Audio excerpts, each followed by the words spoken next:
Buraq T V کے دیکھنے والوں کو السلام علیکم۔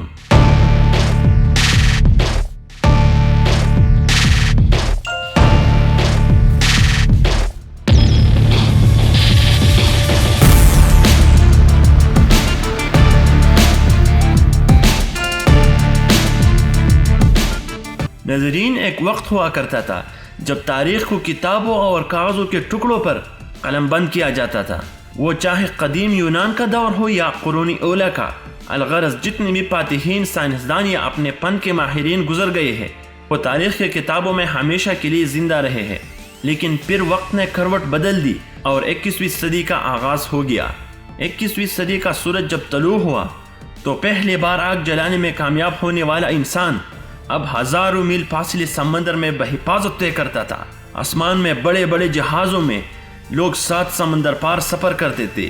ترکی سے لے کے یورپ اور مشرق وسطی سے لے کر چین تک انسانیت تاریکیوں سے نکل کر روشنیوں میں تبدیل ہو چکا تھا۔ تلواروں سے قلعے فتح کرنے والوں کے قندیلیں بجھ چکے تھی۔ اس کے ساتھ ساتھ شوبز نے بھی زور پکڑا ہوا تھا۔ پروڈیوسرز حضرات وہ فلمیں بناتے تھے جس کا ہر کریکٹر دیکھنے والوں کو اپنے سحر میں جکڑتے تھے۔ نوجوان نسل کا ایک بڑا گروہ فلموں اور ریسلنگ کا بے صبری سے انتظار کرتے تھے۔ جیسے ہی کوئی نئی فلم سنیما پر ریلیز ہوتی تھی، نوجوانوں کا ایک بیڑ سنیما پر ٹوٹ پڑتا۔ پھر ایک وقت آیا جب یورپ نے تاریخ پر فلمیں بنانا شروع کیے اور سرمایہ دار اپنے سرمایے کا ایک بڑا حصہ فلموں پر لگانے میں دیر نہیں کرتا تھا۔ یورپ نے صلیبی جنگوں سے لے کے منگولوں اور افغان جنگ سے لے کے فلسطین پر فلمیں بنانا شروع کیے۔ ادھر بالی ووڈ بھی کسی سے کم نہیں تھا۔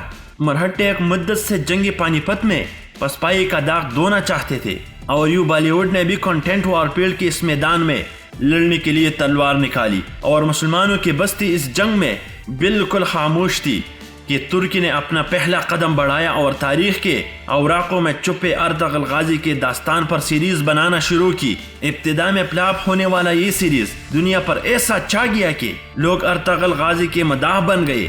سینکڑوں زبانوں میں اس کے ڈبنگ اور ٹرانسلیشن پر کام ہونے لگا۔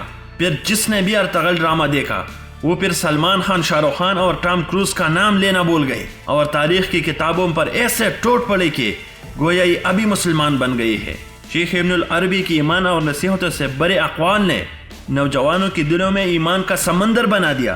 600 سال پر پہلے ہوئی سلطنت کا بنیاد رکھنے والے کے داستان نے مسلمانوں کے ذہنوں میں صدیوں سے بجھنے والی آگ کو پھر سے بھڑکایا۔ ناظرین، جو بھی یہ سیریز دیکھتا ہے وہ یہ سوچنے پر ضرور مجبور ہوتا ہے کہ آخر چرواہوں نے اتنی بڑی سلطنت کا آغاز کیسے کی؟ آخر چرواہوں نے اتنی بڑی سلطنت کی بنیاد کہاں سے رکھی؟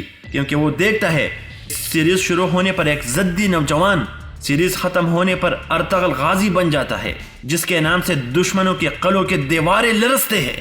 یہ داستان جب کسی جوان کے ذہن میں بیٹھ جاتا ہے تو وہ پھر کوشش کرتا ہے کہ اس کے تاریخ پر اور بھی کتابیں پڑھی جائے۔ جب وہ پڑھنے لگتا ہے تو وہ تاریخ میں مسلمانوں کے وہ ہیروز کو دیکھتا ہے جو یا یورپ نے دبائے ہیں یا مسلمانوں نے اپنی غفلت کی وجہ سے ابھی تک صرف چند کتابوں میں قید کیا ہوا ہے۔ پھر یہ ذہن جو ارطغرل سیریز دیکھنے سے امت کے بقا کے بارے میں سوچنے میں مصروف رہتا ہے کہ ہم کون سی قربانی دے رہے ہیں، وہ یہ سوچنے لگتا ہے کہ میں نے کون سے کام ابھی تک امت کی بقا کے لیے کیے ہیں۔ جب وہ ان خیالات میں ڈوبا رہتا ہے تو اچانک اس کے سامنے براق ٹی وی کی یہ ویڈیو اللہ تعالیٰ لے کے آتا ہے، جس میں اس امت کی فکر مند کو بتایا جاتا ہے کہ جس طرح صلیبی اس وقت اسلام کے خلاف لڑتے تھے، آج بھی ایسے گروہ موجود ہے۔ آج بھی وہ انسانیت کی فطرت کو بدلتے ہیں۔ ان کے جدید نام الومیناٹی، پریمیسنز اور دجال ہے۔